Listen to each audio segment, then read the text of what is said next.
বাংলাদেশের ঐতিহ্যবাহী জেলা সাতক্ষীরা সদর থানার অন্তর্গত মাগুরা তালতলা আলহাজ আব্দুল হান্নান বিশ্বাস মাদ্রাসা কমপ্লেক্স সংলগ্ন গোরস্থান উন্নয়ন প্রকল্পে নবম বাৎসরিক তাফসিরুল কোরআন মাহফিলের স্বনামধন্য সভাপতি আল্লাহ রাব্বুল আলামিন সূরা নাহলের ভেতরে জানিয়েছেন 14 নম্বর পারা 14 নম্বর পৃষ্ঠার 14 নম্বর লাইনের 78 নম্বর আয়াতের মাঝের অংশে আছে ওয়াজআলা লাকুমুস সামআ ওয়াল আবসারা ওয়াল আফইদা ইলা আখির আয়াত।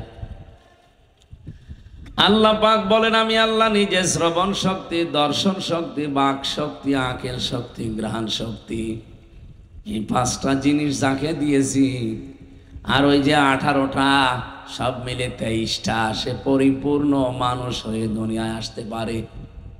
যাকে আমি আল্লাহ একটা কম দিয়েছি, 22টা দিয়েছি, সে পরিপূর্ণ হয়ে আসে না, পূর্ণাঙ্গ হয়ে আসতে পারে না, অপূর্ণাঙ্গ হয়ে আসে। এই যে দর্শন শক্তি আল্লাহ যদি আমাকে না দিত, তার রব নামের কারণে দুনিয়ায় আসতাম ঠিক, কিন্তু কানা হয়ে। কি হয়ে? কত কানা আসে না দুনিয়ায়, তাদেরকে 23টা আল্লাহ দেয়নি, 22টা দিয়েছে। আল্লাহ যদি আমাদেরকে 2টা জিনিস কম দিত, কান, এই যে শ্রবণ শক্তি, যেটা অনেকে এটা পায় না, খালা বলে ডাকি আমরা, বধির বলি তাদেরকে। একটু নিজের দিকে তাকিয়ে ভাবেন তো, আল্লাহ আপনাকে সত্যি যা দিয়েছেন, যদি এই 23টার ভেতরে 2টা কম দিত, মানুষ দুনিয়াতে আপনাকে বলতো ঠিক, কিন্তু বলতো কানা আর কালা। আপনি কি করতেন? নিজের দিকে তাকিয়ে এবার ভাবেন। কত মানুষ হয়তো আপনাকে না দেখে মোবাইলে কথা বলে, কিন্তু এই 2টা জিনিস যদি না থাকতো, কথা বলা না,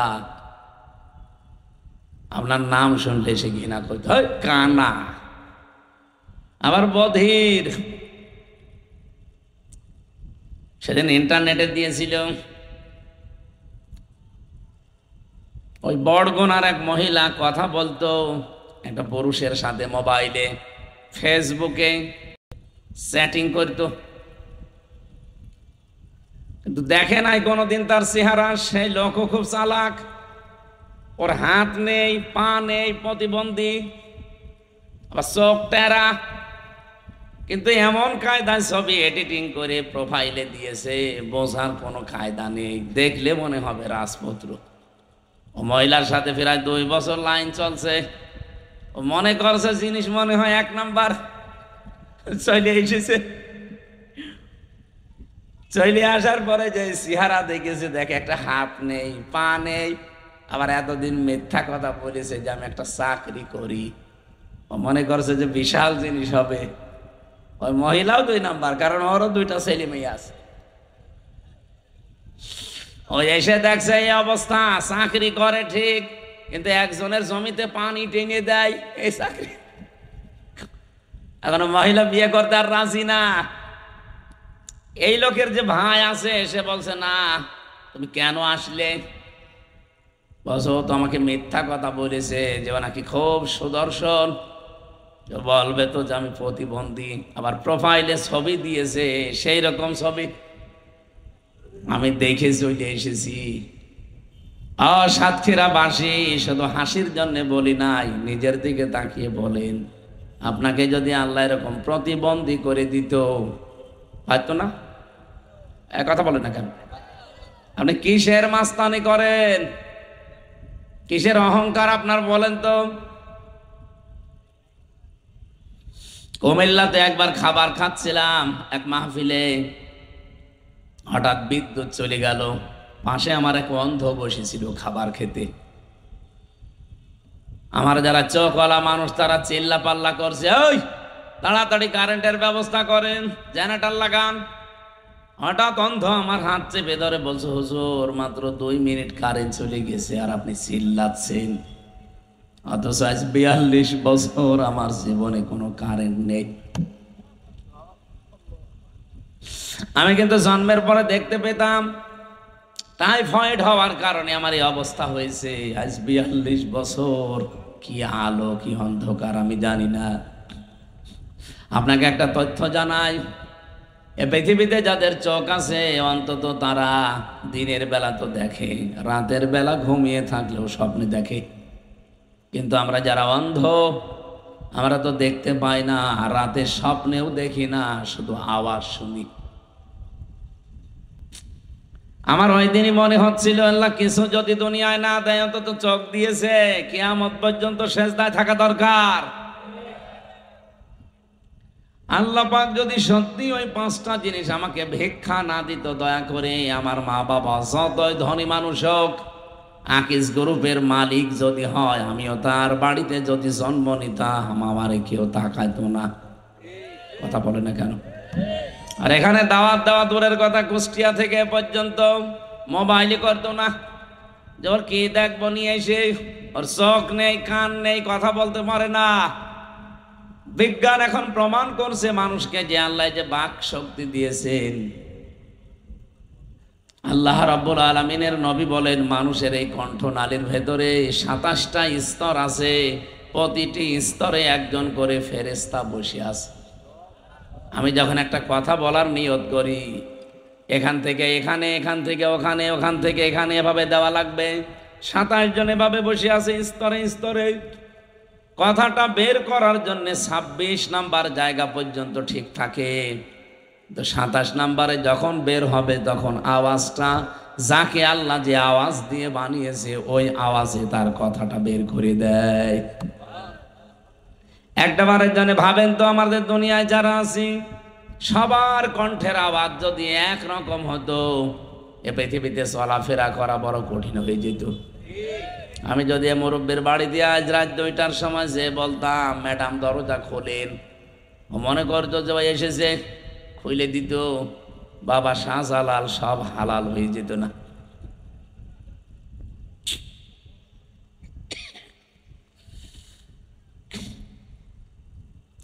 আল্লাহ রাব্বুল আলামিন বলেন, ওয়াস-সামাই ওয়াত-তারিকি ওয়া মা আদরাকা মাত-তারিকুন নাজমুস সাকিব ইন কুল্লু নাফসিন লাম্মা আলাইহা হাফিজ। তোমাদের পেছনে হেফাজতকারী আছে, প্রত্যেকের পেছনে তারা আশ্রম দিচ্ছে। আমার এই ফেরেশতাগুলো যদি তাদের দায়িত্ব পালন করা বন্ধ করে দিত, পৃথিবীর মানুষেরা এক কদম সামনে যেতে পারতে না।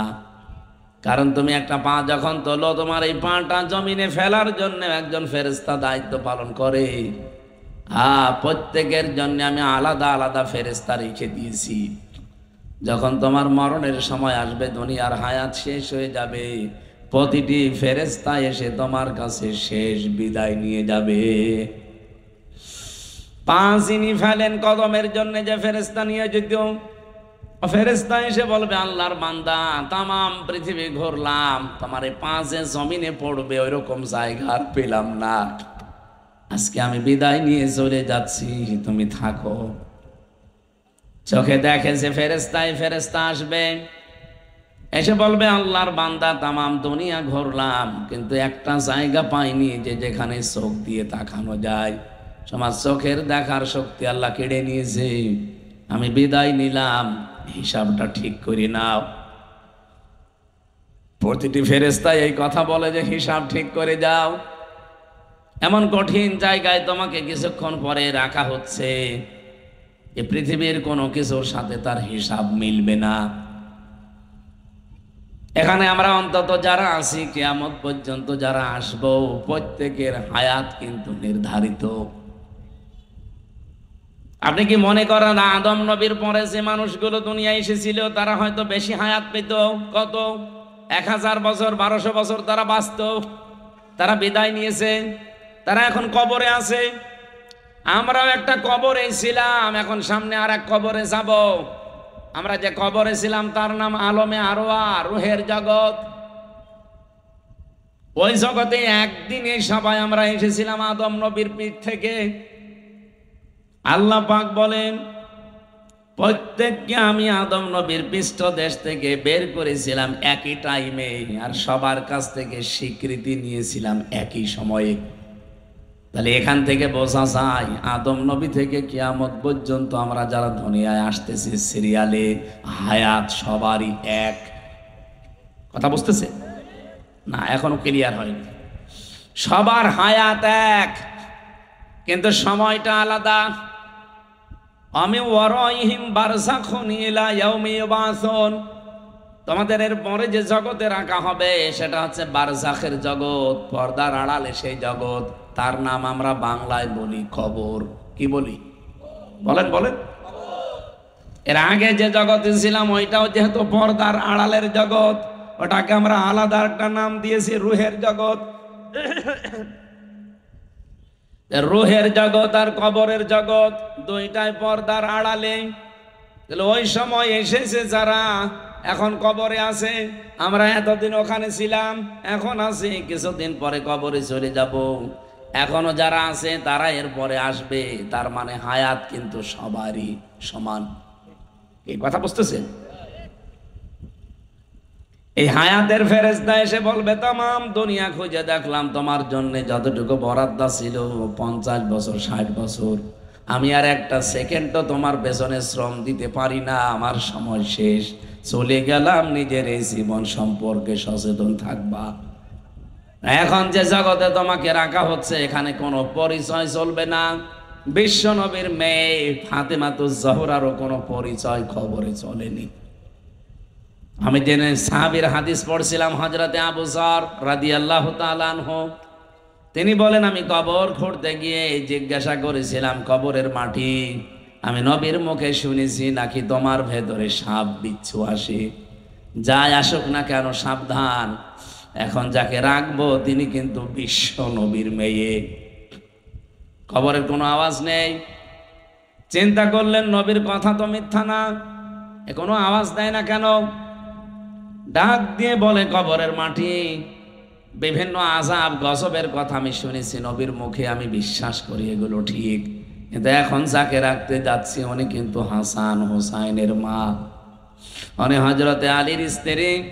জান্নাতে যত মহিলা যাবে তাদের নেত্রী, সাবধান কোনো বিয়াদবি করবা না। হযরতে আবু যর বলেন, এতক্ষণ কোনো আওয়াজ দেয়নি, আমার বক্তব্য শেষ হলেই দেখি খবর থেকে মানুষের মতো আওয়াজ আসতেছে। ডাক দিয়ে বলে, আবু যর নিজে শোনো, পৃথিবীর মানুষকে শুনিয়ে দিও, আমি কিন্তু 3.5 হাত জায়গা, পৃথিবীর কোনো পরিচয় আমার কাছে নেই। তুমি এতক্ষণ যাদের কথা বললে সব আমি শুনতে পেয়েছি। তুমি কিসের ফাতেমার নাম বললে? জান্নাতের নেত্রীকে আমি চিনি না, হাসান হোসাইনের মা চিনি না, হযরতে আলীর স্ত্রী তাও চিনি না, এমনকি বিশ্ব নবী মুহাম্মদ রাসূলুল্লাহর কলিজার টুকরা মেয়ে আমি চিনি না।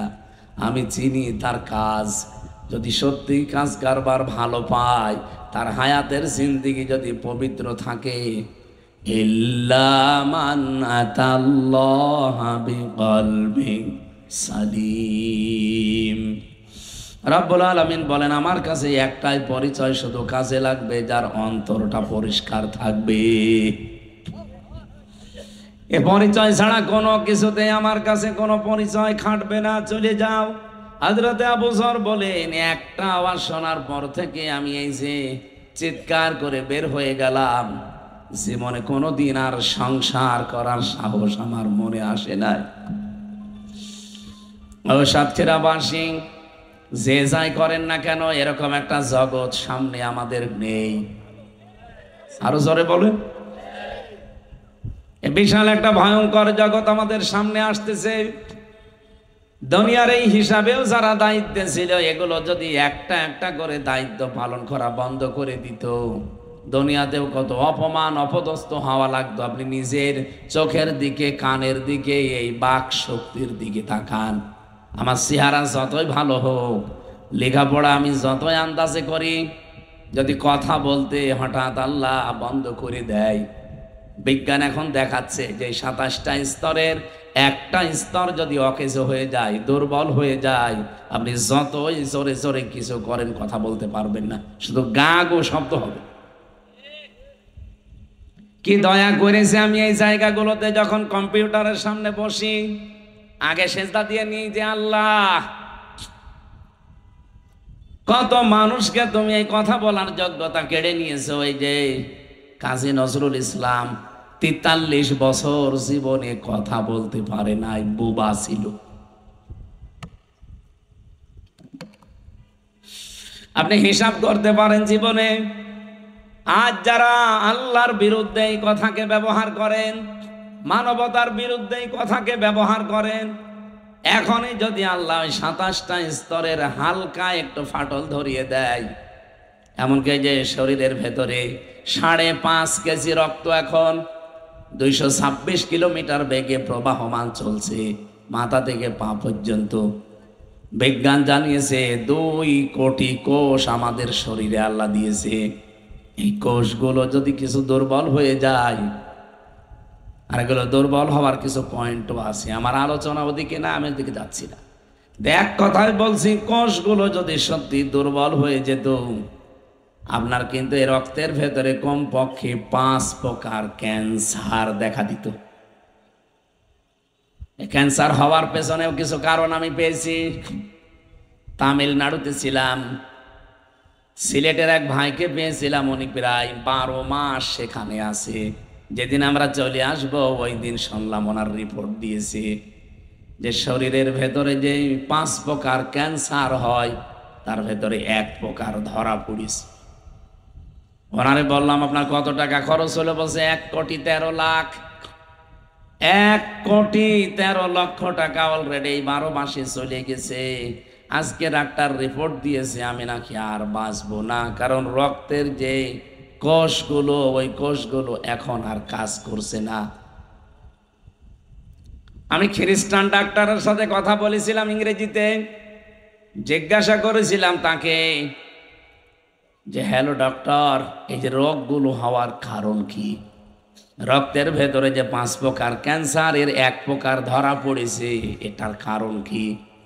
খ্রিস্টান ডাক্তার আমাকে মেডিকেল রিপোর্ট দিয়ে জানাচ্ছিলেন যে পৃথিবীতে মানুষের এই শরীরে কোটি কোটি লোমকূপ আছে। দেখতে পাচ্ছেন? এই যে এইটা লোম বলে না, পশম, এই ভালো ভাষায় বললে লোম বলে। এই লোমগুলোর ভেতর দিয়ে অন্ধকার আর আলো প্রবেশ করে শরীরে। আপনার শরীরের ভেতরে এই জন্য আল্লাহ 12 ঘন্টা আলো প্রবেশ করার ব্যবস্থা করে দিন দিয়েছেন, আর 12 ঘন্টা এরকম অন্ধকার করে দিয়েছেন যেন অন্ধকার প্রবেশ করে। এই ক্যান্সার থেকে বাঁচার জন্য এটা ভূমিকা পালন করে। এই লোকটা সারাটা জীবনই বেশিরভাগ আলোয় কাটিয়েছে।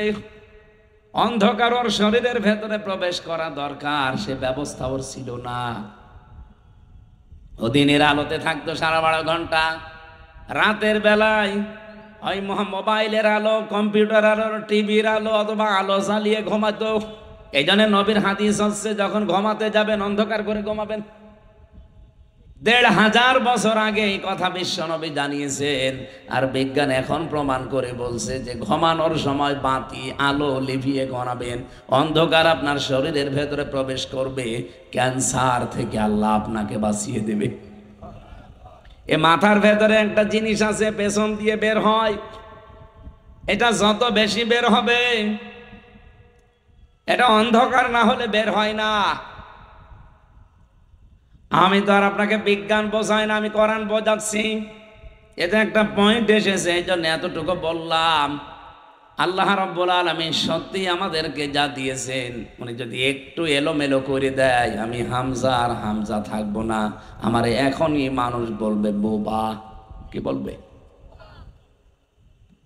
এই জন্য পুরা কোরআন শরীফে আপনি দেখবেন মানুষ এটা আলোচ্য বিষয় কোরআনের। রব্বুল আলামিন এই জন্য পৃথিবীতে যত সৃষ্টি পাঠিয়েছেন সব চাইতে বড় সম্মান আর মর্যাদায় দিয়েছেন এই মানুষকে। ওয়ালাকাদ কাররামনা বানি আদম। অবশ্য আমি বনি আদমকে সম্মান দিয়েছি। আমি যে খুতবা পড়েছিলাম প্রথমে, হয়তো এখানে আলেম ছাড়া অনেকে বোঝেন নাই, আমি আরবিতে বলেছিলাম। ওর বাংলা ছিল কি, আল্লাযী খলাকানা লিল ইবাদাতি ওয়াল জান, যিনি আমাদেরকে বানিয়েছেন তার ইবাদতের জন্য, আর জিনদেরকেও তিনি বানিয়েছেন। ওয়া খাসসানা বিত্তাকরিমি বাইনাল হায়াওয়ান, তিনি সম্মান দিয়েছেন আর খাস ভাবে, স্পেশাল ভাবে আমাদের সম্মান দিয়েছেন। তামাম পৃথিবীর যত হায়াওয়ান, যত সৃষ্টি আছে, সব সৃষ্টির ওপরে সম্মান বেশি কার? বলেন বলেন। এই মানুষদের ভেতরে আবার আল্লাহর কাছে দামি তারা, যারা ঈমান এনেছে আল্লাহর প্রতি, আর ঈমান আনার পরে যারা আমলে সালেহ নেক কাজ করেছে। ইন্নাল্লাযীনা আমানু ওয়া আমিলুস সালিহাতি উলাইকা হুম খায়রুল বারিয়া, নিশ্চয় যারা ঈমান আনে আর আমলে সালেহ করে। ও সাতক্ষীরাবাসী, এ জেলায় আসলে আয়াতটার ব্যাখ্যা বেশি করা দরকার, ভালো করে শোনেন, আমি এমনি বলি নাই। যারা ঈমান আনার পরে আমলে সালেহ করে, কি এটা কি? আমরা অনেকেই মনে করে আমলে সালেহ মানে নেক কাজ, না, শুধু নেক কাজের নাম আমলে সালেহ না। যারা গবেষক আছে, আলেম চিন্তাশীল যারা, তাদেরকে বলছি আপনি চিন্তা ভাবনা করে পড়বেন, সালেহ মানে যোগ্য। সালেহ মানে বলেন বলেন। আপনাকে যোগ্য হওয়া লাগবে ঈমান আনার পর। আজ এই দেশে ইসলাম এই 54 বছরে কায়েম হয়নি, তার একটাই কারণ, আমরা যোগ্য না। যদি আমরা সত্যি যে যে জায়গায় আছি ওখানে যোগ্যতা অর্জন করতে পারতাম, মাস্ট বি আল্লাহ তার ওয়াদা ঠিক রাখতো। ওয়া'দাল্লাহুল্লাযীনা আমানু মিনকুম ওয়া আমিলুস সালিহাত লা ইস্তাখলিফান্নাহুম ফিল আরদি কামাস্তাখলাফাল্লাযীনা মিন ক্বাবলিহিম। সূরা নূর 18 নম্বর পারার 16 নম্বর পৃষ্ঠার 3 নম্বর লাইনের 55 নম্বর আয়াতের প্রথম অংশে আছে আল্লাহ বলেন, আমার ওয়াদা তোমাদের ভেতরে যারা ঈমান আনবে আর আমলে সালেহ করবে, তাদেরকে আমি জমিনের শাসন ক্ষমতা দিয়ে দেব। বলেন সুবহানাল্লাহ। আল্লাহ এতটুকু বলে শেষ করে দেননি। কামাস্তাখলাফাল্লাযীনা মিন ক্বাবলিহিম, লামে তাকিদ নুনে সাকিলা, শুধু তোমাদেরকে না, এর পূর্বেই পৃথিবীতে যারা ঈমান আনার পরে আমলে সালেহ করেছে তাদেরকে আমি জমিনের শাসন ক্ষমতা দিয়েছিলাম। এ ঘোষণা কার? বলেন বলেন। 54 বছরে আমরা 92% মুসলমান এই দেশে, আল্লাহ আমাদেরকে দেয় না কেন? আল্লাহর ওয়াদা মিথ্যা নাকি? আরো জোরে বলেন। কোরআনে কারিমের একটা আয়াত পরিচিত, আমি পড়ছি, আমি আলেমদেরকে বলছি, এখানে আলেম নেই, এই যে আমি আপনাকে বলবো এবার, ওয়ালা তাহিনু ওয়ালা তাহজানু ওয়া আনতুমুল আ'লাউনা ইন কুনতুম মুমিনিন। সূরা আলে ইমরানের 139 নম্বর আয়াত, বহুবার জীবনে পড়েছি, কিন্তু আমার মনে হয় এখন বাংলাদেশের সাথে এখন 100 ভাগে আয়াতটা মিলবে। এদিকে তাকান, খুব জরুরি এটা। আল্লাহ বলেন, ওয়ালা তাহিনু, তাহিনু মানে মন ভেঙো না, হীন বল হয়েও না, মনক্ষুণ্ণ হবা না, দুর্বল হয়ে যাবা না। ওয়ালা তাহজানু, চিন্তাও করবা না। ওয়া আনতুমুল আ'লাউনা, শব্দটা ছিল ওয়া আনতুম আল আ'না, আল আ'লাউনা। আমার প্রশ্ন এখানে, আল্লাহ আনতুমুল আ'লাউনা দেওয়ার আগে এই যে আ'লাউনা এর আগে আলিফ লাম দিলেন কেন? আরবি গ্রামার যারা পড়ায়, বিশেষ করে বালাগাত মানতেক যারা মাদ্রাসাতে পড়েছে পড়াচ্ছে, শব্দটা কিন্তু আরবি গ্রামার অনুযায়ী ভুল হয়েছে। তাহলে কোরআন শরীফ ভুল এই না, মানে আপনাকে পৌঁছানো লাগবে, এখানে মিলিয়ে দেওয়া লাগবে। আরবি গ্রামারের সাথে বালাগাত মানতেকের সাথে আজটা মিলছে না। সব সময় আমরা পড়িয়েছি, পড়ায় যে মুবতাদা যদি মারিফা হয় খবর হবে নাকিরা, অনির্দিষ্ট। একটা নির্দিষ্ট হবে আর একটা অনির্দিষ্ট হবে। অথচ আল্লাহ খবর যেটা আলাও না, এর আগে আলিফ লাম দিয়ে মারিফা করে দিলেন। খবর যদি নাকিরা না হয়ে যদি মারিফা হয়ে যায়, ইফিদুল হাসরা, হসরের ফায়দা দেয়, তখন বাংলা অর্থ দাঁড়ায় তোমরাই বিজয়ী হবে। শেষে হর্ষাই আছে। যদি আল্লাহ আলিফ লামটা এখানে না দিত তাহলে তোমরা হবে এতটুকু বলতো। কিন্তু যেহেতু আলিফ লাম দিয়ে ওইটাও নির্দিষ্ট করে দিলেন, বাংলা অর্থই দাঁড়িয়ে গেছে, পুরাটা পাল্টিয়ে গেছে। তোমরাই বিজয়ী হবে, গ্যারান্টি দিয়েছে কে? বলেন বলেন। এই জন্য আমরা কোনো চিন্তা করি না দেশের অবস্থা না পৃথিবীর অবস্থা পাল্টিয়ে যাক, আমাদের কোনো হীনমন্যতা নেই। আমরা দুর্বল হই না, কারণ আমরা বাঁচলেও যা মরলেও তা। এই কথা বলেন না কেন? যেই দিন পড়েছি, যেদিন পড়িয়েছি কুল ইন্না সলাতি ওয়া নুসুকি ওয়া মাহইয়ায়া ওয়া মামাতি লিল্লাহি রাব্বিল আলামিন। হে নবী, আপনি বলেন আমার জীবন, আমার মরণ, আমার নামাজ, আমার কোরবানি সব আমি আল্লাহকে দিয়ে দিয়েছি। আমি যে বেঁচে আছি আমার আল্লাহর জন্য, মরে গেলেও আল্লাহর জন্য। কিন্তু আপনারটা না। দুনিয়াদার যারা, তারা দুনিয়ার জন্যই বেঁচে থাকে।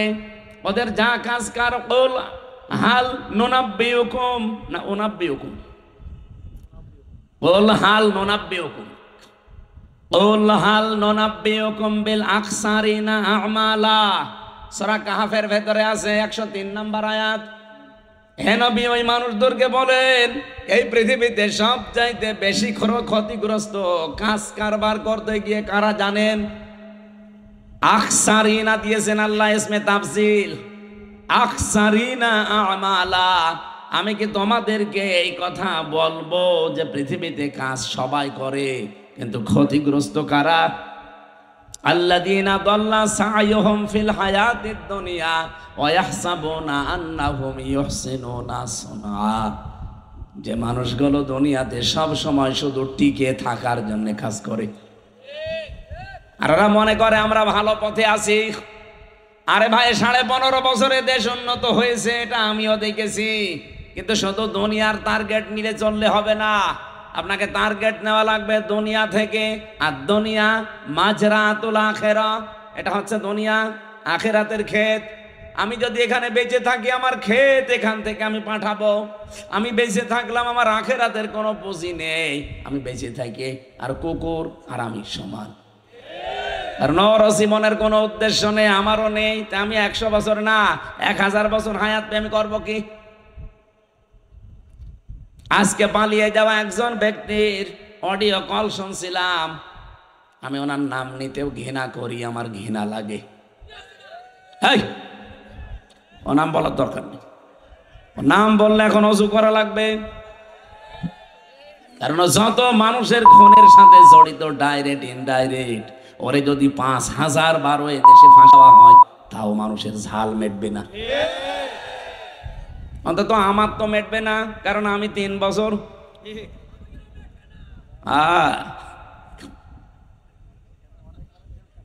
উনি আজকে নিজেই বলছিল এই কথা যে আল্লাহ আমাকে বাঁচিয়ে রেখেছে সামনে কিছু মানুষকে শাস্তি দেওয়ার জন্য। লজ্জা আছে মজা? হ্যাঁ, এত অপমান হওয়ার পরও যদি এই কথা বলে আল্লাহ নাকি ওরে বাঁচিয়ে রেখেছে, পালিয়ে গেলেন কেন? আল্লাহ আপনাকে বাঁচিয়ে দিয়েছে, আপনি আর 5 মিনিট থাকতেন, হত্যা হয়ে যেত। এক কথা বলছে না কেন?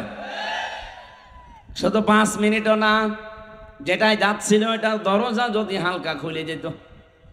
আমি সেদিন ওই যে মৌলভীবাজারে যাচ্ছিলাম, হঠাৎ পাইলট আমারে বলছে, হুজুর এই হেলিকপ্টারের এই হুকটা যেন চাপ দেবেন না, তাহলে খুলে গেলে পড়ে যাবেন। মনে মনে ভাবলাম, আল্লাহ, যে 2 বন চলে যাচ্ছিল, যদি একটু হুকটা খুলে যেত, আর যদি আমার সামনে পড়তো, মন মতো আল্লাহর নামে পিটাতাম।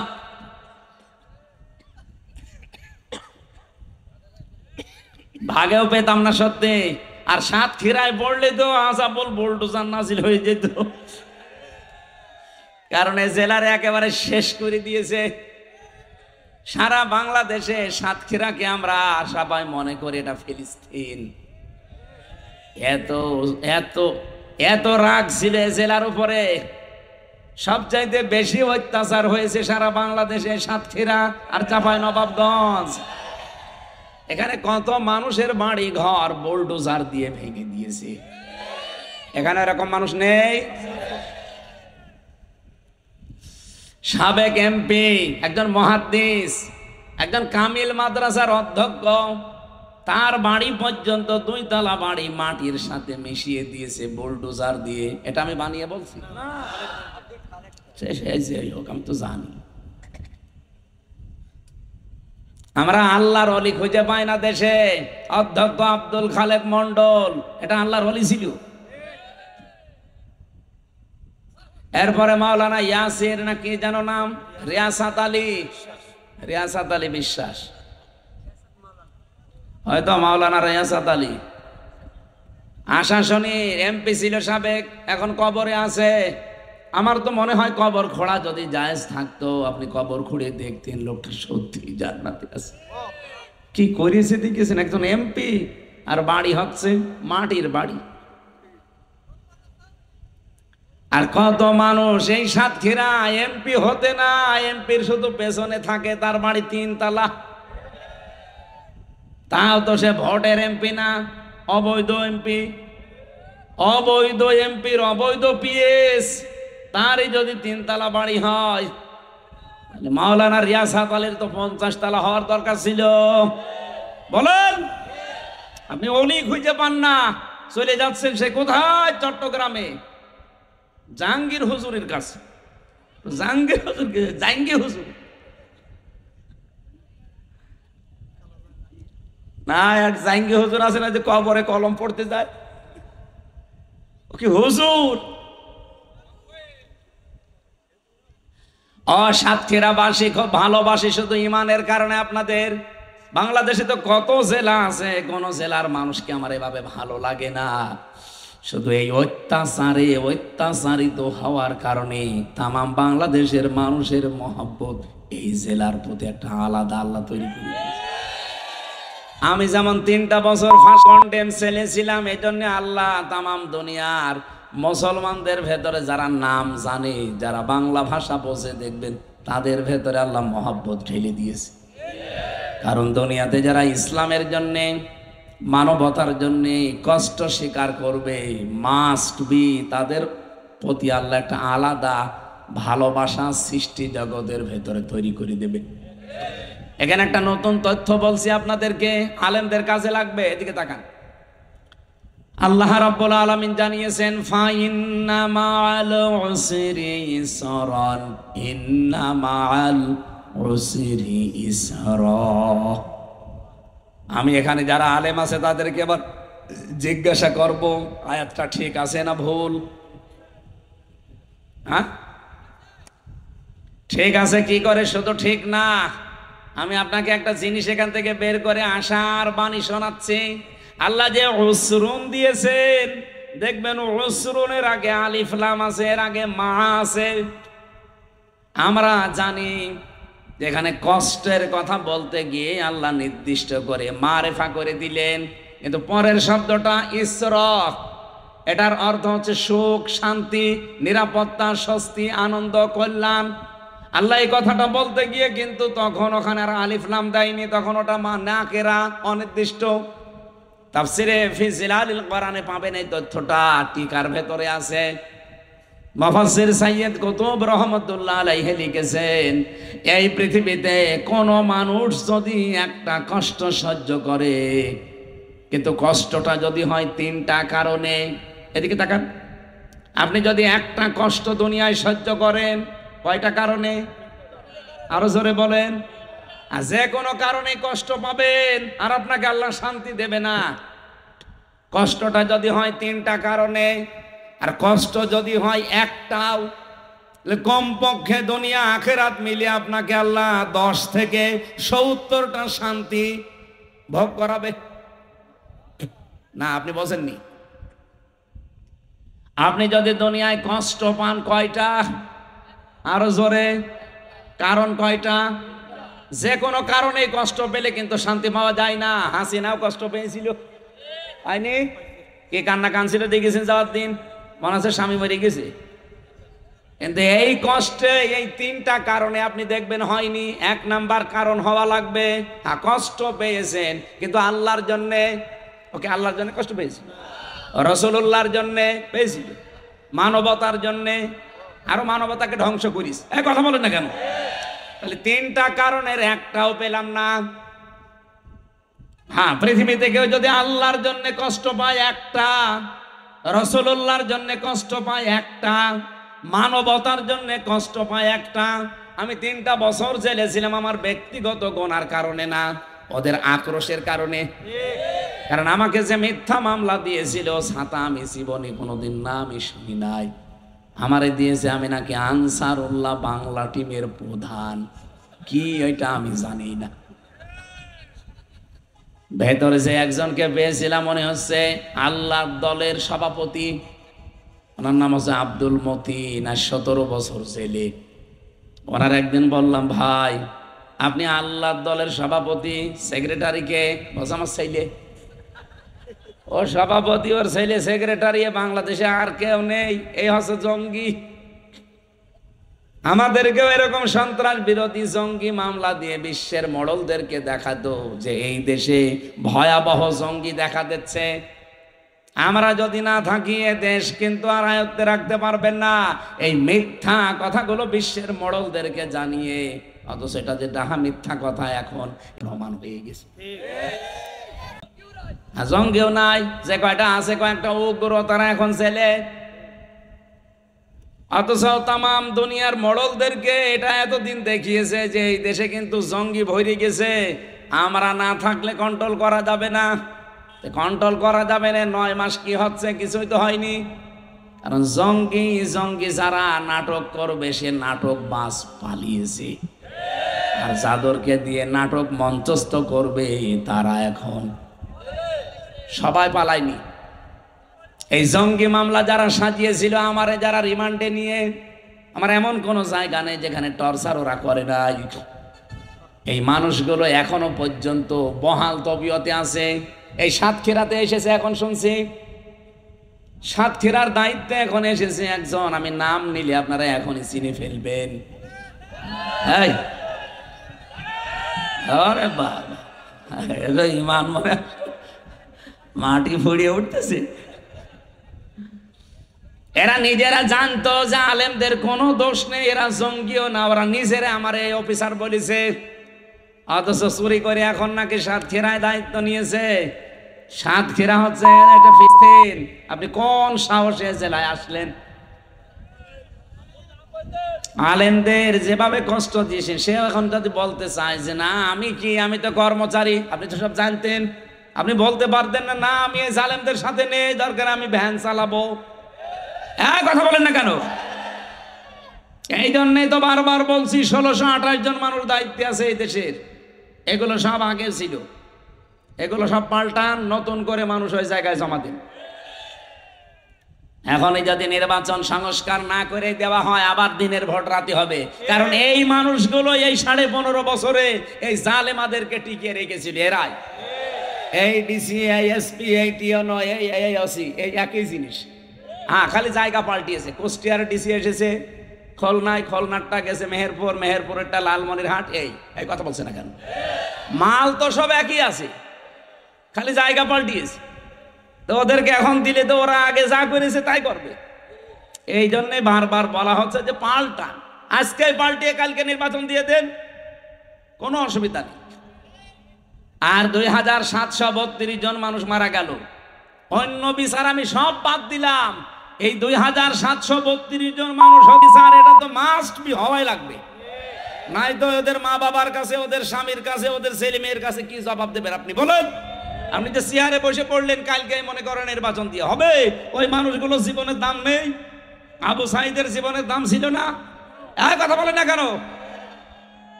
আমি রংপুরে গিয়েছিলাম, কি শান্ত ছেলে, আমার জীবন যেমন আমার কাছে দামি মূল্যবান, আবু সাঈদের জীবনও ঠিক এরকম মূল্যবানই ছিল। কিন্তু তাকে কি কারণে আপনি বিদায় করে দিলেন বলেন? আপনি জবাব দিতে পারবেন? অথচ এই দেশে এখনো আইন আছে, হত্যা যদি কেউ করে তারে এই যে নিয়ম আছে, যদি 2732 জন যদি হয়ে যায়, আপনি এক একজনের যদি একজনকেও ফাঁসিয়ে থাকেন, তাহলে হাসিনার ফাঁসাওয়া দরকার 2732 বার, তাও লিগাল ভাবে।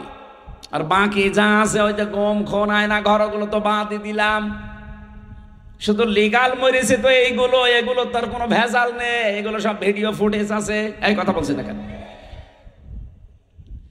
আমার যে বক্তব্য ছিল এক কথায় জবাব দিচ্ছি। আপনি যদি দুনিয়ায় আল্লাহর জন্য কষ্ট পান, আমি আল্লাহর জন্য কষ্ট পেয়েছি 3 বছর। আমার নিজের ব্যক্তিগত অপরাধ ছিল না, রাসূলুল্লাহর জন্য পেয়েছি, মানবতার জন্য পেয়েছি। যেন এক একটা কষ্ট যদি কেউ আল্লাহর জন্য সহ্য করে, তার সুখ পাবে কয়টা? 70টা। বলেন বলেন, আরো জোরে বলেন। সিস্টেম অপর পৃষ্ঠায় দেখুন, পৃথিবীতে কেউ যদি একটা আনন্দ ভোগ করে, সুখ ভোগ করে, আর ওই সুখটা যদি হয় অবৈধ সুখ, তাহলে কমপক্ষে তাকে 70টা অপমান অপদস্থ হওয়া লাগবে। আপনি খালি সুখেরটা নেবেন, দুঃখেরটা নেবেন না। এই জন্য আল্লাহ আয়াত রিপিট করেছেন, সূরা আলাম নাসরার 5 এবং 6 নম্বর আয়াত। এই আয়াতের ব্যাখ্যা আমি নিজে পড়ি, বাস্তবে এতটুকুই বুঝি। দুনিয়াতে যারা অবৈধ সুখ ভোগ করছেন, এক একটা অবৈধ সুখের কারণে দুনিয়া আখিরাত মিলে আপনাকে কমপক্ষে 70টা দুঃখ আল্লাহ ভোগ করাবে। কথা বলেন না কেন? এই 15.5 বছরে হাসিনা যদি 50টা সুখ ভোগ করে, হাসিনার সাথে যত লেসপেন্সার ছিল সবাই যদি সুখ পায়, এই সাতক্ষীরা সদরে যে দায়িত্বে ছিল বিনা ভোটের এমপি, সে সুখ পায়নি কয়টা? মনে করেন 20টা সুখ পেয়েছে না পায়নি? কত আনন্দ পেয়েছে বাবা। শাহজালাল মনে হচ্ছিল সব হালাল হয়ে গেছে। কত জায়গায় এই বিনা ভোটের এমপি কত মানুষের কাছে টাকা পয়সা নিয়ে নিয়ে চাকরি দেওয়ার নামে, হ্যাঁ চাকরি দিয়েছে, টাকা নিয়েছে। ও যদি এমপি না হতো ওরা কেউ টাকা দিত? এই কথা বলেন না কেন? কত জায়গা জমি ঘর বাড়ি সব দখল করে নিজের নামে নিয়ে নিয়েছে। কত কিছু আল্লাহর রাস্তায় সব কিছু করলেন। আমি মানলাম আপনি করেছেন। এবার বলেন, আপনি যে সুখটা পেলেন এটা কি বৈধ সুখ না অবৈধ? বলেন বলেন। এক একটা অবৈধ সুখের কারণে 70টা দুঃখ। 15.5 বছরে যদি 50টা সুখ পান, 70 দিয়ে গুণ দেন, হ্যাঁ 3500। এতগুলো দুঃখ আপনাকে আল্লাহ সামনে দেবে, এরপরে আপনি চট করে ঢুকে পড়বেন। অনেকে বলছে চট করে চলে আসবে। আরে ভাই, কোরআন শরীফ মিথ্যা হয়ে যাবে। আপনাকে আল্লাহ আগে 3500 অন্তত দুঃখ কষ্ট অপমান অপদস্থ অকল্যাণ দেবে, এরপরে তো নাকি। তাহলে আজকের আয়াত থেকে আপনি কি শিখলেন? একটা কষ্ট যদি দুনিয়ায় আল্লাহর জন্য, রাসূলুল্লাহর জন্য, মানবতার জন্য আপনি ভোগ করেন, আপনার সামনে কমপক্ষে 70টা শান্তি অপেক্ষা করছি। আর যদি একটা অবৈধ সুখ ভোগ করেন, একটা অবৈধ সুখের কারণে কষ্ট পাবেন দুনিয়া আখিরাত মিলে কয়টা? এখানে যারা অবৈধ প্রেমে আছেন, এই যে পরকীয়া প্রেম, এটা কি বৈধ না অবৈধ? কিন্তু এই প্রেমের সুখ আছে না? আপনি মুরব্বী মানুষ, আপনি কি বলেন? হ্যাঁ, আমাদের মতো ছিলেন তো, ঠিক আছে। এখানে যারা অবৈধ প্রেমে আছেন, বিশেষ করে পরকীয়া প্রেম, এমনি প্রেম করলে বিয়ে করে ফেলেন, কিন্তু অন্যের স্ত্রীর সাথে আপনি লাইন করেন, আপনি মানুষ? হ্যাঁ, কুকুরের রুচিও তো এত খারাপ না। একজন মানুষ সংসার করছে, তারটা আপনি আল্লাহর রাস্তায় চালাচ্ছেন। নাউজুবিল্লাহ। এই কাজে যারা আছেন এই মুহূর্তে তওবা করে এই কাজ ছেড়ে দেওয়া লাগবে। কারা রাজি আছেন দেখি? এই 2 হাত তুলেছে দাঁড়িয়াল, এদিকে কার সাথে লাইন আছে আপনার? এদিকে আসেন। হ্যাঁ, ওরা তুলে দেন তো। এই সাতক্ষীরা এরকম মানুষ বাস করে না। এই অবৈধ সুখে যারা আছেন ভাই, এ সুখ শান্তি অশান্তির কারণ হবে কয়টা? 70টা। বলেন বলেন, আপনি একটা সুখ ভোগ করে 70টা অশান্তি ভোগ করতে পারবেন? এই মুহূর্তে ছেড়ে দেন যদি এরকম কারোর সাথে লাইন থাকে। আর শয়তান এই জায়গায় আপনাকে ঘায়েল করবে বারবার। ও বলবে যে বিশাল শান্তি আছে। কিসের শান্তি? ওই যার কাছে যাচ্ছেন ওর ভেতরে যা যা আছে আপনার বোর ভেতরে তাই তাই নেই। কোন কারণে অন্য মহিলার সাথে লাইন করা লাগবে? আপনার বিবেকে কি বলে বলেন? এরপরেও যারা এরকম লাইনে আছেন, আমার মনে হয় ওর বিবেকের উপরে কুকুরে প্রসাব করিস। ও বলছে ঠিক। এই জায়গায় ঠিক বলা লাগে? নাউজুবিল্লাহ। আলহামদুলিল্লাহ আপনারা মানে সতর্ক আছেন। তাহলে আগামীতে কেউ যেন অবৈধ সুখ আর ভোগ না করে, আমরা তো সেইটা চাই। এই যে যারা নির্বাচন চাচ্ছেন আমরাও চাই।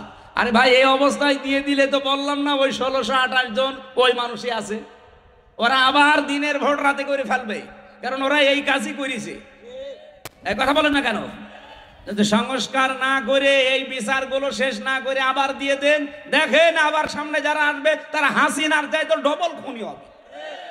কারণ ওরা বলবে এ মানুষ মারলে তো কোনো বিচার হয় না, ওরা আরো বেশি বেপরোয়া হয়ে যাবে। এই কারণে আমরা বারবার বলছি দেন নির্বাচন, কিন্তু কালকে দেন, আগে সংস্কার করে বিচারটা শেষ করে দেন। তাহলে আগামীতে যারা আসবে তারা চিন্তা করবে না অত গুড় আছেন না। কথা বলেন না কেন? আমি কোরআনে কারিমের সূরা নমলের একটা আয়াত পড়ছিলাম তাফসিরে, এদিকে তাকান। ফাতিলকা বুয়ুতুহুম খাবিয়াতাম বিমা যালামু।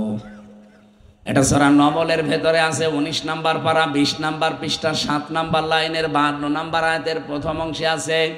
তাফসিরে বাইজাবিতে পাবেন।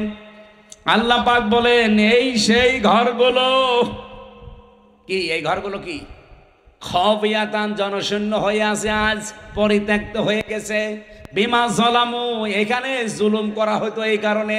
এটা যে বাস্তবগত প্রমাণ, আমার কুষ্টিয়ার হানিফের বাড়ি আপনি যে দেখেন পরিত্যক্ত হয়ে পড়ে আছে, আজ জনশূন্য, কেউ নেই। অথচ আগস্টের 5 তারিখের আগে বাড়ির কি দাপট ছিল, 14টা সিসি ক্যামেরা দেওয়া ছিল, ওখানে কুকুর পর্যন্ত গেলে দেখা যেত। অথচ এখন পায়খানার প্যান পর্যন্ত খুলে নিয়ে চলে গেছে, কিচ্ছু নেই। আল্লাহ এতটুকু যদি শেষ করে দিত আমি কিছু বলতাম না। এরপরে আমাদের জন্যে ইন্না ফি যালিকা লাআয়াতাল লিকাউমিন ইয়ালামুন। আল্লাহ আয়াতের প্রথমে ইন্না দিলেন আর মাঝে দিয়েছেন লামে তাকিদ। যারা আরবি গ্রামার জানে, কত গুরুত্বপূর্ণ শব্দ জানেন, আল্লাহ গ্যারান্টি দিলেন এ কথা বলতে গিয়ে 2 বার অবশ্যই অবশ্যই। এর ভেতরে শিক্ষা আছে জ্ঞানীদের জন্য। কি শিক্ষা? হানিফ বাংলাদেশে 3 নাম্বার পজিশনে ছিল আওয়ামী লীগের। তার বাড়ি যদি শ্মশান হয়ে যায়, পরিত্যক্ত হয়ে পড়ে থাকে, আগামীতে যারা চেয়ারে বসার চেষ্টায় আছেন, সত্যি যদি আপনাদের আচরণ ওই জালেমদের মতো হয়, 5 বছর পরে আমি গ্যারান্টি দিলাম আল্লাহর কসম আপনার বাড়িও শ্মশান হয়ে যাবে। এই জন্যই তো আমরা চাচ্ছি আপনার বাড়ি যেন শ্মশান না হয়, আপনার বাড়ি যেন পরিত্যক্ত হয়ে না থাকে। এমন অবস্থায় আপনাকে তৈরি করে বৈধভাবে বৈধ চেয়ারে বসিয়ে দেব। যত সুখ পাবেন, যত শান্তি পাবেন, কোনো অশান্তি সামনে আর আসবে না। আমার কথা অর্থ বোঝা গেছে? আমি জানি আপনি বুঝেছেন। একটা অবৈধ সুখে 70টা করে অশান্তি সামনে আল্লাহ আপনাকে দান করবে। আর একটা কষ্ট যদি দুনিয়ায় কেউ আল্লাহর জন্য, রাসূলুল্লাহর জন্য, মানবতার জন্য পায়, তার জন্য অপেক্ষা করছে কমপক্ষে 70টা শান্তি। আর আমরা সেই শান্তি পেতে চাই। এই কথা বলেন না কেন? আর বাংলাদেশে আমরা 92% মুসলমান। পরিপূর্ণ শান্তি ওই দিন পাবো যেদিন দেখবো বাংলাদেশের 56,000 বর্গ মাইল আল্লাহর এই কোরআন দিয়ে চলছে। এটা দেখতে চান না? নারায়ে তাকবীর! আল কোরআনের আলো, বিশ্বের মুসলিম, নারায়ে তাকবীর!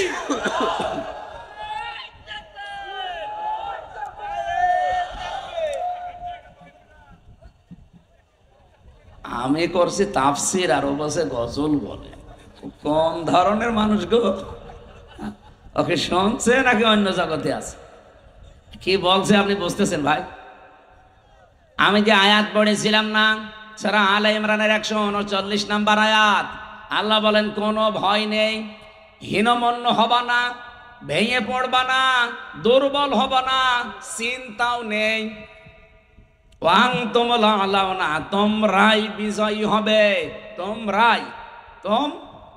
বলেন বলেন, আল্লাহ রাব্বুল আলামিন শব্দ সেট করেছেন কি করে দেখেছেন? তোমরাই বিজয় হবে, কিন্তু সমস্যা হয়ে গেছে পরের শব্দটাই, ইন কুনতুম মুমিনিন, যদি মুমিন হতে পারো। আরে ভাই, কোরআনের কোন শব্দ যদি আপনি বোঝার জন্য চেষ্টা করেন, নবীজি বলেন 500 রাকাত নফল নামাজের সওয়াব হবে। আর আমি যদি এখন মাছের কাহিনী শুরু করি সারা রাত, আমার মুখস্থ আছে, আমি বলতে পারবো। মাছের কাহিনী, সাপের কাহিনী, ওই আব্দুল খালেক শরীয়তপুরের মতো সাপের কাহিনী বললাম, আপনি শুনলেন, কান্নাকাটি করে চলে গেলেন, কিচ্ছু হবে না। একটা শব্দ একটু বোঝার চেষ্টা করেন, একটা তথ্য আমি আজকে বের করার চেষ্টায় আছি। যদি আমরা মুমিন হতে পারি, আমাদের হীনমন্য হওয়া, ভয় পাওয়া, আমাদের দুর্বল হওয়ার কোনো আশঙ্কা আছে? কোনো কারণ আছে? কি হওয়া লাগবে? মুমিন। বলেন বলেন, মুমিনটা কি? আজকের তেলাওয়াত কিন্তু আয়াত এই সংক্রান্ত আমি পড়েছি সূরা বাকারা 208 নম্বর আয়াতের প্রথম অংশটা। আমার মনে হয় আয়াতটা 3 ভাগ করলে আমি 1 ভাগ মাত্র পড়লাম। পরিচিত আয়াত, যদিও এখানে কিছু তথ্য আপনি পাবেন। আজকে রব্বুল আলামিন আমাদেরকে ডাক দিয়েছেন, ইয়া আইয়ুহাল্লাযীনা আমানু, ওহে যারা ইমানের দাবি করো, যে আমরা যদি ইমানদার হতে পারি, মুমিন হতে পারি, তাহলে তাদেরকে আল্লাহ এই সুসংবাদগুলো দিচ্ছেন যে বিজয় হবই। সেই ইমানদারকে ডাক দিয়ে আল্লাহ বলেন, উদখুলু, তোমরা প্রবেশ করো, ফিস সিলমি কাফা। এখানে শব্দটা যদি জবর দিয়ে, জের দিয়ে, আপনি খালি জবর দিয়ে পড়লে হবে সালমন মানে শান্তি, আর জের দিয়ে পড়লে সিলমন মানে ইসলাম। আল্লাহ এখানে শান্তিতে প্রবেশ করা, ইসলামে প্রবেশ করা, দুইটাই বোঝাতে চেয়েছেন। কারণ ইসলাম মানে কি? বলেন বলেন। যদিও ইসলাম মানে বাংলায় শান্তি না, ইসলাম মানে আত্মসমর্পণ করা। কেউ যদি সত্যি আত্মসমর্পণ করে, কার কাছে করবেন? এই যে ফিস সিলমি কাফা, পরিপূর্ণভাবে ইসলামের কাছে, ইসলামের ভেতরে। আমরা সেই বহুদিন থেকে আয়াত শুনি যে তোমরা সবাই ইসলামে পরিপূর্ণ প্রবেশ করো। ও সাতক্ষীরাবাসী কিছু বুঝেছেন এখান থেকে আজ পর্যন্ত যে ইসলামে পরিপূর্ণ প্রবেশ করা মানে কি? কি ইসলামে যে পরিপূর্ণ আল্লাহ প্রবেশ করতে বললেন, এটা কি একটা ঘরের মতো যে আমি প্রবেশ করে দরজা লাগিয়ে দিলাম হয়ে গেল? না। ইসলামে যদি কেউ পরিপূর্ণভাবে প্রবেশ করতে চায়, তার পুরা জীবনে 5টা জিনিস থাকা লাগবে। আপনার জীবনে যদি এখন দেখেন যে এই 5টা জিনিস আছে, আপনি বুঝবেন যে আপনি ইসলামে পরিপূর্ণ দাখিল হয়েছেন, প্রবেশ করেছেন। আর ইসলামে পরিপূর্ণ প্রবেশ করলে তার পুরস্কার ওই যে ওইগুলো দেখলেন, বিজয় আল্লাহ আপনাকে দেবে। সুতরাং সামনে যদি আমরা বিজয়ী হতে চাই, এদেশে যদি কোরআনের এই আইনগুলো চালু করে আমাদের ভাগ্য সুপ্রসন্ন করতে চাই, কয়টা জিনিস এখন থেকে মানা লাগবে? আরো জোরে আর একবার বলেন, বলেন জোরে। এবার একটা একটা করে আমি বলছি, মিলাবেন। 1 নাম্বার, আপনাকে আত্মসমর্পণ করা লাগবে। এখন আত্মসমর্পণ করবেন কার কাছে? না না, আমাদের জাতির পিতা হযরত ইব্রাহিম, তিনি আত্মসমর্পণ করেছিলেন এবং তার সন্তান, বিশেষ করে তার যে সন্তানগুলো ছিল তাদেরকে, এবং ইয়াকুব নবী তাদের নিজের সন্তানদেরকে মৃত্যুর আগে, ইন্তেকালের আগে ডাক দিয়ে বলেছিলেন, ইয়া বুনাইয়া ইন্নাল্লাহা আস্তাফা লাকুমুদ্দিন ফালা তামুতুন্না ইল্লা ওয়া আনতুম মুসলিমুন। বলেন আল্লাহু আকবার। এটা সূরা বাকারার 131 নাম্বার 32 নাম্বার আয়াতে আছে, মাঝের অংশে পাবেন। আল্লাহ পাক বলেন হযরত ইব্রাহিম এবং ইয়াকুব এই দুইজন নবী তার ইন্তেকালের আগে সন্তানদেরকে ডাক দিয়ে বললেন, আমার কলিজার টুকরা সন্তানেরা, অবশ্যই আল্লাহ মনোনীত করেছেন তোমাদের জন্য একটা দিনকে। কি দিন? মানে রাতের পরে যেটা আসবে ওই দিন। বলেন বলেন। তোমাদের জন্য আল্লাহ মনোনীত করেছেন দিনকে। এই দিন যদি তোমরা সত্যি আনুগত্য স্বীকার করে মেনে নিতে পারো। দিনটা কি? আমরা সবাই মনে করি দিন মানে ইসলাম। আরে ভাই, শুধু দিন মানে ইসলাম না। এ কোরআনের ভেতরে আল্লাহ রাব্বুল আলামিন 500 আইন দিয়েছেন। কত? আপনি নিজের বিবেক দিয়ে বলেন তো, কবরে যাবার পরে যখন দ্বিতীয় প্রশ্ন ফেরেশতারা করবে, মা দীনুকা, তোমার দিন কি? আপনি যদি বলেন দিন ও নাল ইসলাম, আমার দিন ইসলাম, ফেরেশতারা অত সহজে মেনে নেবে জীবনও না। কারণ দিন মানে কি ফেরেশতারা ভালোভাবে জানে। দিন মানে আমরা অনেকেই যদি না বুঝি, ফেরাউন দিন মানে বুঝেছিল। ফেরাউন বলেছিল আকতুল মূসা দারুনি আকতুল মূসা ওয়ালিয়াদু রাব্বা ইন্নী আখাফু আইয়ুবাদদিলা দীনাকুম আও আইয়ুযহিরা ফিল আরদিল ফাসাদ। সূরা মুমিন 26 নম্বর আয়াতে ফেরাউন বলেছিল, আমারে ছেড়ে দাও, আমি মূসাকে হত্যা করব। এখান থেকে একটা প্রশ্ন জাগে, ফেরাউনের কি লোক লস্কর, সেনাবাহিনী, প্রশাসন ছিল না? বলেন না কেন? এত কিছু থাকার পরে সে কেন বলল যে আমারে ছেড়ে দাও, আমি হত্যা করব মূসাকে, আকতুল, আমি হত্যা করব? আমি তাফসীরের ভেতরে পড়েছি ফেরাউন ছিল স্বৈরাচার। কি? আরো জোরে বলেন, বলেন বলেন। পৃথিবীতে যারা শুধু ফেরাউন না, যারাই স্বৈরাচার হবে, তারা কয়েকটা কাজ নিজের হাতে করে করতে চায়। তাদের বিরোধী যাকেই পায় সে নিজে হত্যা করতে চায়। আপনি দেখেছেন মেজর বজলুল হুদা, হাসিনা আমি শুনলাম তার নিজের হাতে চলেছে, ভিডিও এখনো পর্যন্ত আছে। পৃথিবীতে যারা ফ্যাসিস্ট হয়, যারা স্বৈরাচার হয়, তাদের কয়েকটা গুণ আল্লাহ দিয়েছেন। ফেরাউনের যেমন ছিল, ওর এত লোক লস্কর, এত প্রশাসন থাকার পরও বলে যে মূসাকে তোমরা মেরে ফেলো না, বলেছে নিয়ে আসো, আমি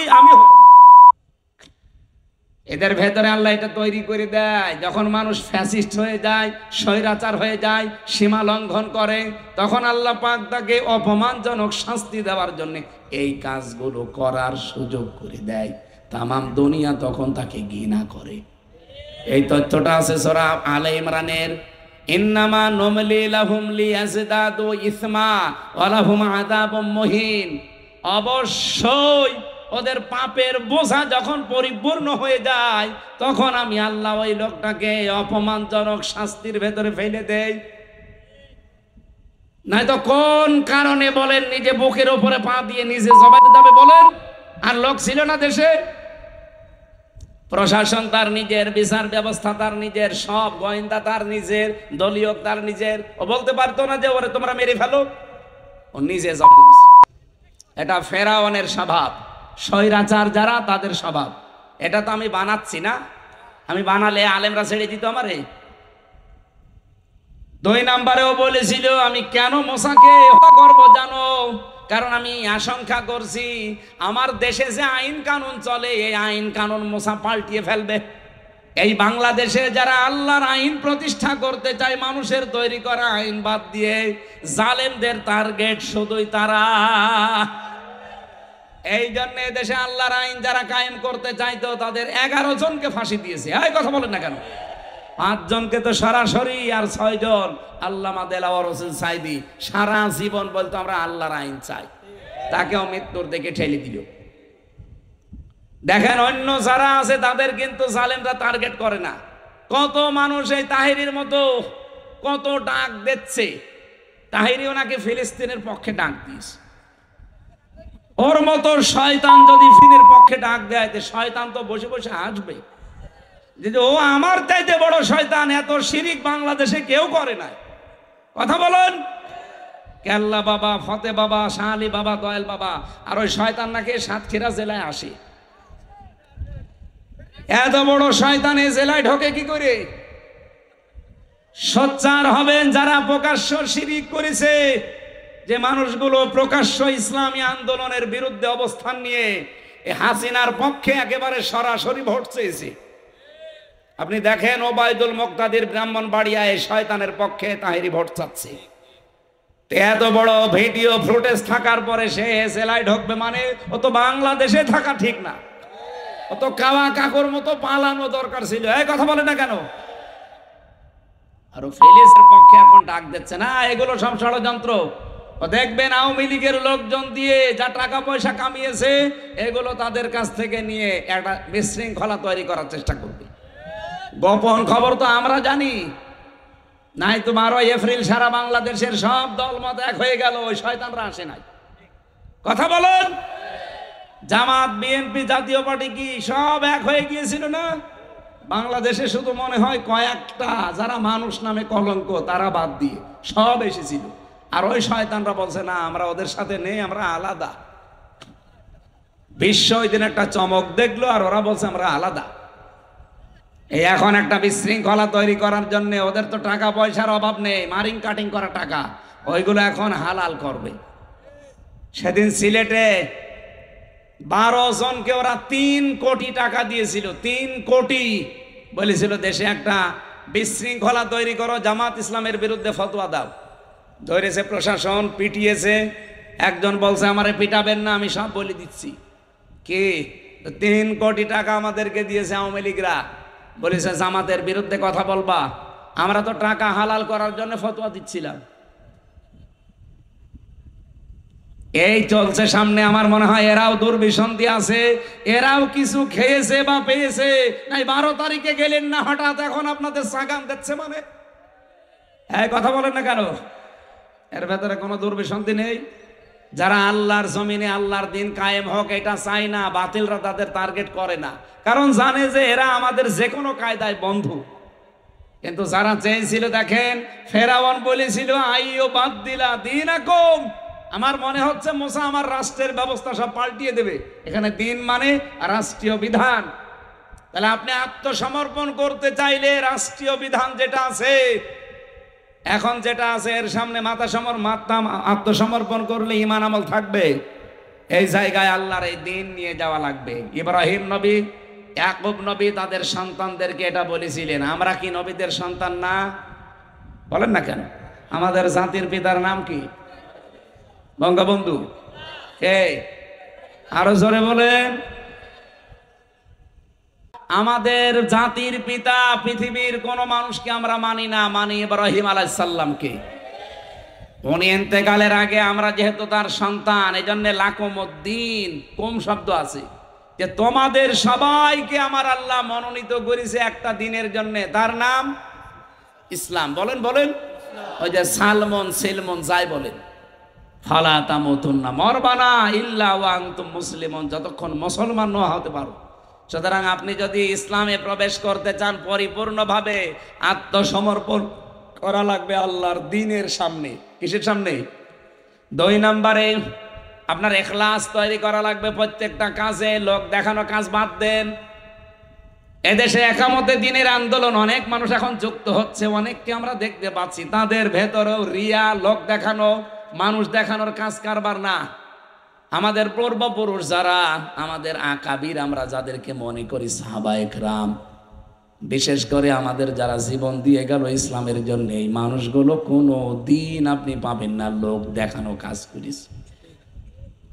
সাবেক আমিরে জামাত, নাম হচ্ছে মকবুল আহমেদ, ফেনীতে বাড়ি।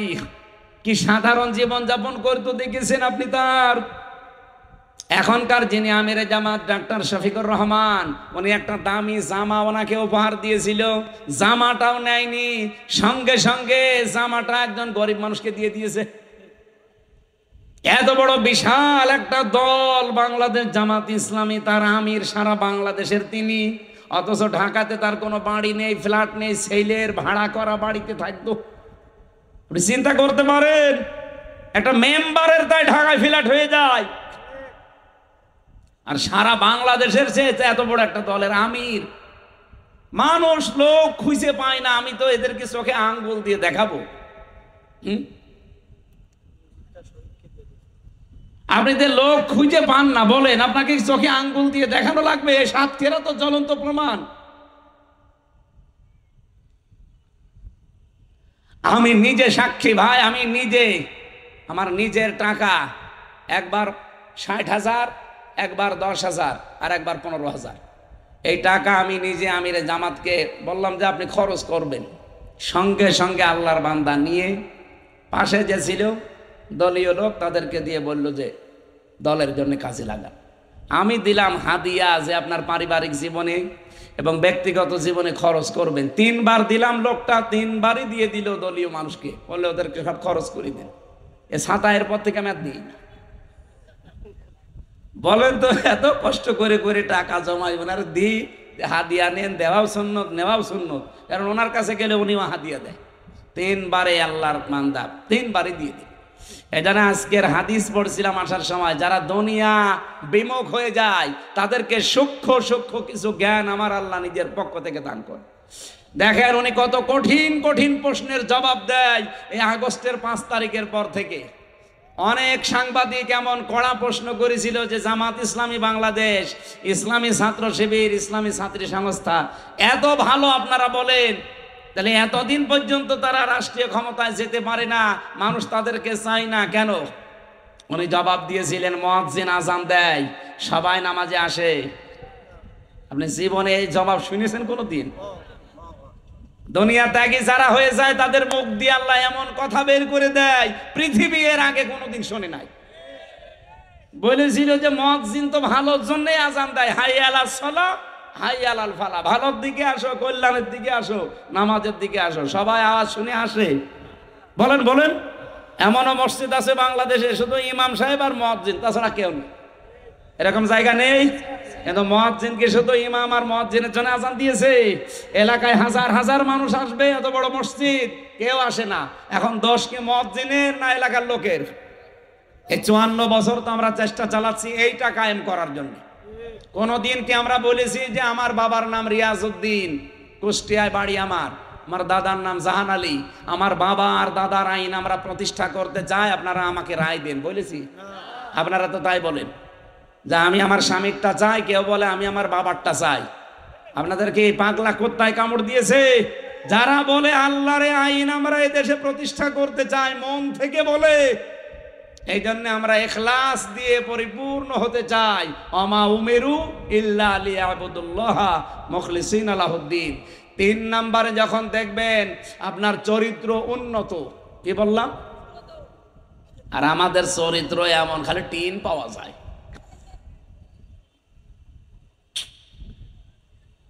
কত মানুষের বাড়ির নিচে, খাটের নিচে তেল পাওয়া যায়, ফ্রিজের ভেতরে টাকা পাওয়া যায়, বালিশের ভেতরে টাকা পাওয়া যায়। কথা বলছেন না কেন? ওকে চরিত্র আছে। কাবি খার টাকাও ছাড়ে না, এমনকি অবিখা ওয়াজের বিনিময়ে খাদ্য সেটাও ছাড়ে না। না, চরিত্র উন্নত করা লাগবে। এখানে প্রায় 99টা পয়েন্ট লিখেছিলাম আমি, যে উন্নত চরিত্র কেমন ভাবে গঠন করা লাগে। আল্লাহ রাব্বুল আলামিন সূরা হাদীদের 25 নম্বর আয়াতের ব্যাখ্যায় আছে। আমার অনেক রাত হয়ে গেছে, এত রাত কিন্তু কথা বলা ঠিক না। সামনে তাহাজ্জুদের নামাজ, ফজরের নামাজ, এবার কর্মজীবন আছে আপনাদের। আমি আর পয়েন্টটা শেষ করব, বাকিগুলো 4 নম্বরে আপনার আকীদা বিশুদ্ধ হওয়া লাগবে। এইটা সাতক্ষীরা জেলায় আছে, কিন্তু অন্যান্য জেলায় আমরা পাই না। বহু জেলায় যে দেখি আল্লাহ যেটা পারে ওইটা অন্য কেউ পারে, এই বিশ্বাস তারা করে। এই যে মেয়েরা যারা এসেছেন আজ, অনেক মহিলাদের সন্তানাদি না হলে, অসুখ বিসুখ যদি সারতে না চায়, একটু বেশি বেশি হয়, তখন সব বাদ দেয়, আল্লাহর উপরও ভরসা ছেড়ে দেয়। যত ভরসা সব বাবার উপরে, পীরের উপরে, আর এই নলতার উপরে। এই কথা বলছে না কেন? আল্লাহর ওলি শুয়ে আছে, ওখানে যায়। আরে ভাই, যে কবরে আছে সে তো অসহায়, আপনি তার কাছে গিয়ে কি পাবেন? আপনার যদি কিছু পাওয়ার থাকে তাহলে আপনার জীবনের নেক কাজের ওসিলা দিয়ে আল্লাহকে বলেন। কথা বলে না কেন? সেদিন বগুড়াতে একজন এসেছিল একটা আপেল নিয়ে, আমার বলছে হুজুর আপেলটা পড়ে দেন। আমি সূরা ফাতিহা পড়ে ফু দিলাম। আমার কানের কাছে মুখ নিয়ে বলছে এমন ভাবে আপেল পড়বেন যেন ছেলে হয়। আপেল দিলাম ফেলে, আপেল কই বলে ফেলে দিয়েছি কেন? আরে ভাই আপেল পড়ে যদি ছেলে হইতো আমার ম্যাডামের 3টা মেয়ে হইতো না। আমার ম্যাডামের 3টা মেয়ে পর পর যদি আপেল পড়ে দিয়ে ছেলে হইতো আমি ওরে খালি আপেল খাওয়াতাম। কত বড় বিশ্বাস যে আপেল পড়ে নাকি ছেলে হয়। তা আমরা কি করছি? আপেল পড়ে যদি ছেলে হয় তা আমরা কি করছি? আমাদের কোনো কাজ নেই, আমরা কি রোবট?